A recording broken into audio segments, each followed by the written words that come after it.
Let's move on. What's next? Big Ten? You want to go Big Ten next here? Yeah, number 10, number 6. Yeah, Big Ten, Iowa, Michigan. Iowa, Okay. Michigan. It's Iowa. Hey. We can't get away from these Iowa teams. I thought we were done with Iowa. All Michigan did was go, win that big game, right? They won the game. So now I'm talking to my boys. I'm like, what do you make the line against Wisconsin? Because Wisconsin's playing Minnesota. Pretty simple. All they got to do is go get that Paul Bunyan axe. They're going to win it. It's done. What? Wait, Wisconsin lost?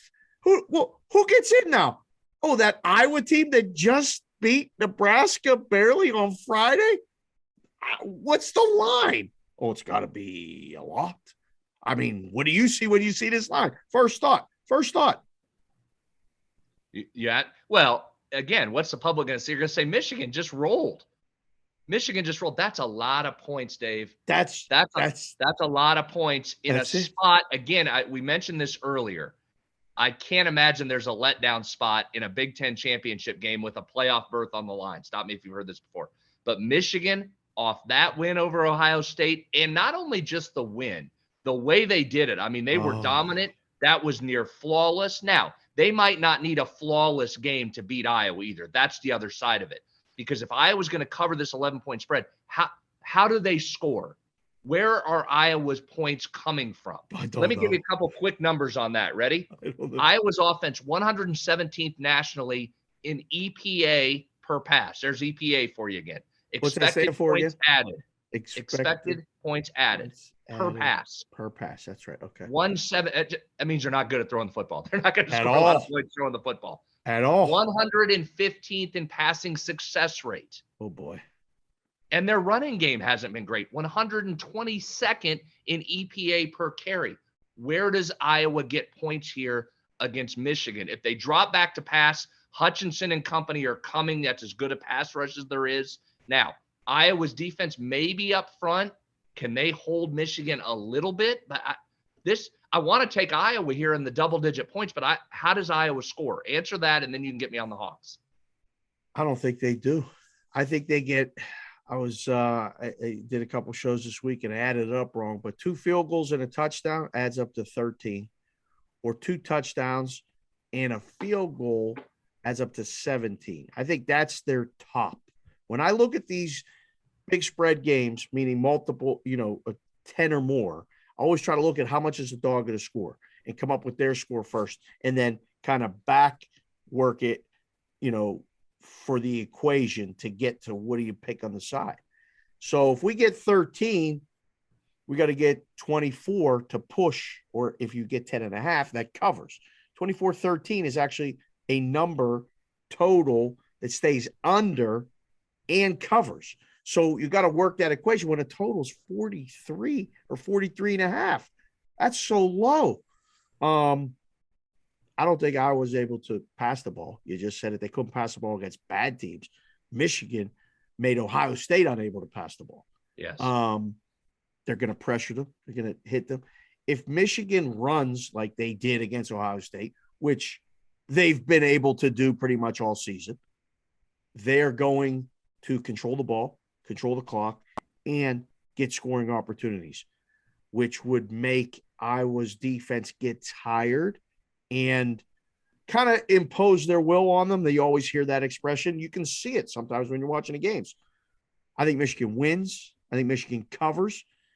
Total, I'm not sure. It's going to fall right around the number, I think. But 31-10 gets us under.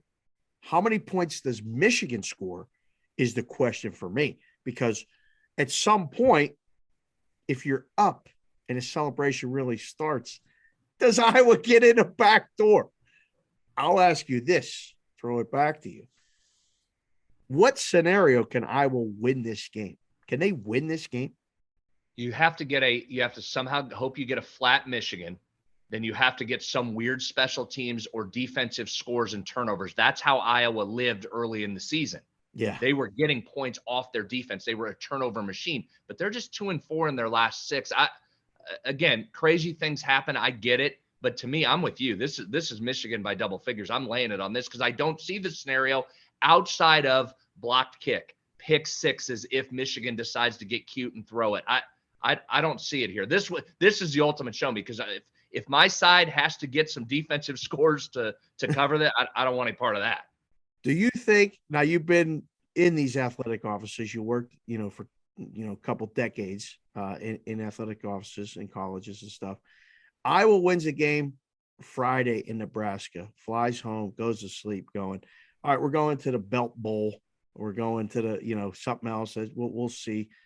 They wake up Saturday and watch the game and go, we're going to the Big Ten championship.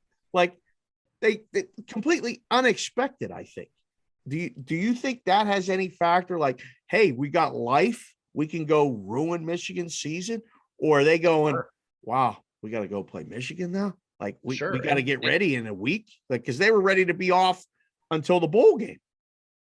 Yeah, I agree with that. I just think that the motivation is it countered by Michigan saying, hey, we're playing on a high here. We talk so much about the assumed letdown spot, and I get it. But maybe Michigan just says, hey, let's roll. Let's punch our ticket here. We're the ones that are rolling. Iowa, you want no part of us. We're the better. Michigan's the better team, and it's not particularly close in my opinion. I will say this. Dogs are 8-2 ATS in the Big Ten title game.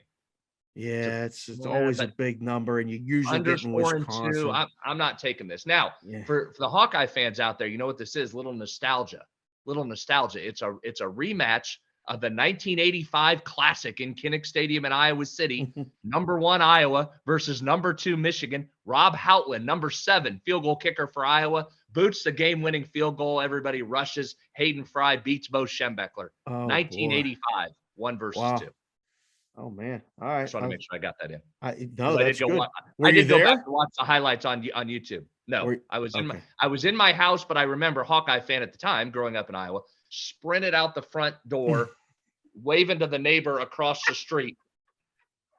Celebrate Rob Houtland, number 7. Hello. I love it. All right. Forever in Hawkeye lore. Listen, I hope we get some people, commenting on the YouTube about that. That's just a little Iowa memory for you guys. I think it'll be a short memory of that you were in this game come Saturday, but we'll see. We'll see. I think Michigan rolls. Harbaugh's got something. It's an easy week of practice.